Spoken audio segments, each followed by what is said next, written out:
Hi friends, hello, welcome to our Cook with Friends channel.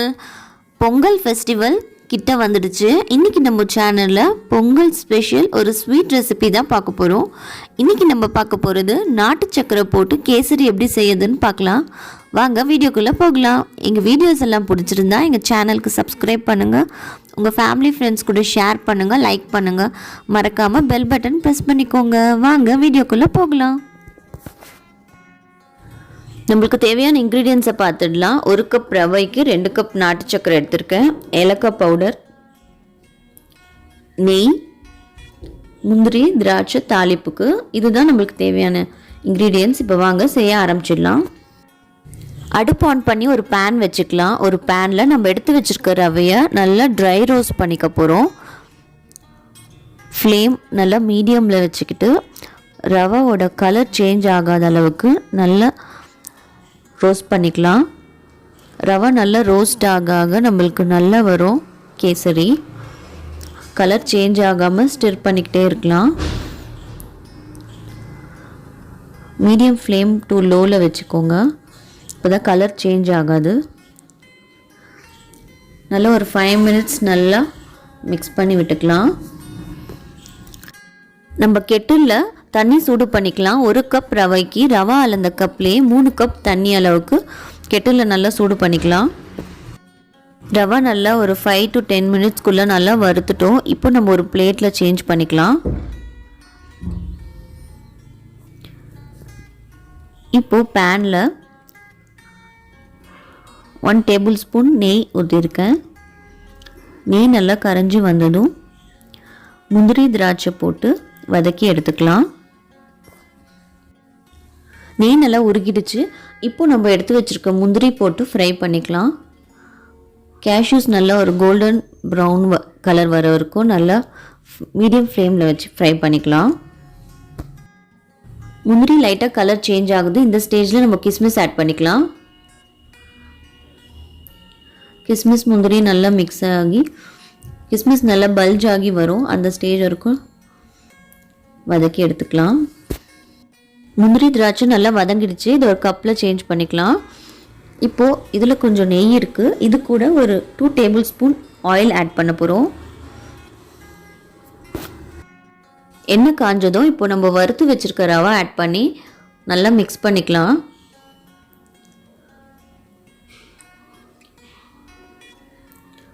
ஒரு 5 minutes நல்லா வதக்கிக்கலாம். அந்த எண்ணெயும் நெய் கூட ரவா நல்லா வதங்கட்டும். ரவை நல்லா வதங்கிடுச்சு. இந்த ஸ்டேஜில் நம்ம கெட்டிலில் தண்ணி கொதிக்க வச்சுருந்தோம். அந்த தண்ணி ஊற்றிக்கலாம். தண்ணி ஊற்றுறப்பே நம்ம கொஞ்சம் கொஞ்சமாக ஸ்டிர் பண்ணி விட்டுக்கிட்டே இருக்கணும், இல்லைனா லம்ஸ் ஃபார்ம் ஆகிடும். நல்லா ஹை ஃப்ளேமில் வச்சு தண்ணி ஊற்றுறப்போ ஒரு கையில் தண்ணி ஊற்றிக்கிட்டு இன்னொரு கையில் கரண்டி வச்சு நல்லா கலரி விட்டுக்கோங்க. அப்போ தான் எந்த விதமான லம்ஸும் ஃபார்ம் ஆகாது. தண்ணி ஊற்றி ஒரு 2 to 3 மினிட்ஸ் பாயில் ஆகட்டும். மேலே ஒரு லிட் போட்டு மூடி வச்சிடலாம்.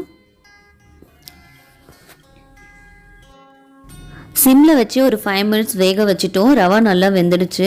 இப்போ இந்த ஸ்டேஜில் நம்ம எடுத்து வச்சுருக்க 2 கப் நாட்டு சக்கரை ஆட் பண்ணிக்கலாம். பாருங்கள், நம்மளுக்கு எந்த லம்ஸும் ஃபார்ம் ஆகலை.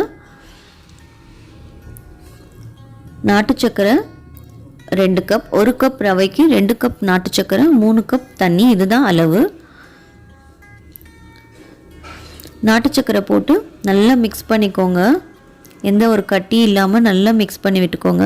அந்த ரவை கூட நாட்டு சக்கரை மிக்ஸ் ஆகி கொஞ்சம் நல்லா ஒரு தண்ணி பதத்துக்கு வரும். இப்போ பாருங்கள், நாட்டு சக்கரையும் ரவாவும் நல்லா மிக்ஸ் ஆகிடுச்சு. இப்போ இந்த ஸ்டேஜில் நம்ம 1 ஸ்பூன் கீ ஆட் பண்ணிக்கலாம்.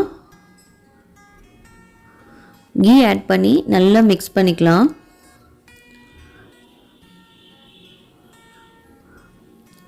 இப்போ நம்ம மூடி போட்டு மூடி ஒரு 5 மினிட்ஸ் வேக வைக்க போகிறோம்.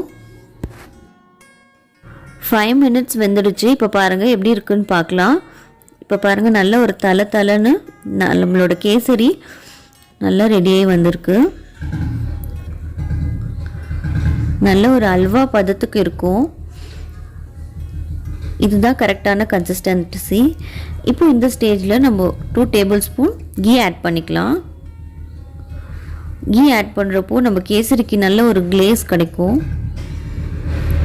டேஸ்ட்டும் அட்டகாசமாக இருக்கும். எப்போவுமே நம்ம நார்மல் கேசரி தான் செஞ்சுருப்போம், இந்த கேசரி நீங்கள் ட்ரை பண்ணி பாருங்கள், நல்லா டிஃப்ரெண்ட்டாக இருக்கும், டேஸ்ட்டும் ரொம்ப நல்லாயிருக்கும்.